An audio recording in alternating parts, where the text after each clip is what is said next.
पवारांवर केलेल्या टीकेनं अजितदादा समर्थकांचा संताप झालाय। अण्णा बनसोडे, विलास लांडे यांनी भाजप विरोधात नाराजी व्यक्त केली आहे। भाजप विरोधात बोलणाऱ्या दादा समर्थकांना भाजपची समज आहे। पवारांसंदर्भात आपुलकी आहे तर अजितदादांकडे का गेलात असा सवाल आता भाजपने उपस्थित केलाय।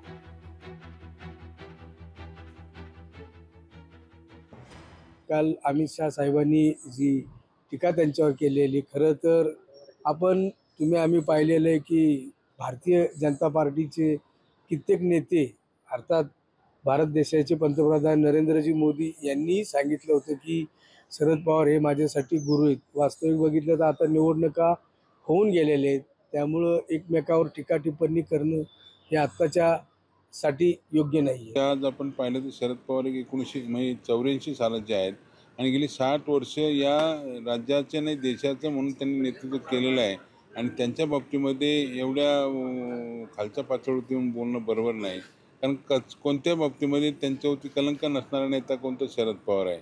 आणि आपण पाहिलं तर पाठीमागच्या लोकसभेच्या काळामध्ये भटकती आत्मा म्हणून ज्यांना त्यांचा उल्लेख झाला, त्यामध्ये त्या ठिकाणी लोकसभेला किती मोठा फटका बसला। अशा याच्यातनं जर समजा कुठं काय भविष्यात जर समजा काही झालं तर येणारी विधानसभा आहे ती सुद्धा कुठं त्यांच्या हातातून जाईल का यासारखी सर्वसामान्यांना त्या ठिकाणी निश्चितपणे खात्री वाटायला लागलेली आहे। त्यामुळं बोलताना त्या ठिकाणी भारतीय जनता पार्टी असेल किंवा महायुती असेल की या सर्वांनी त्या ठिकाणी व्यवस्थितपणे दखल घ्यावी।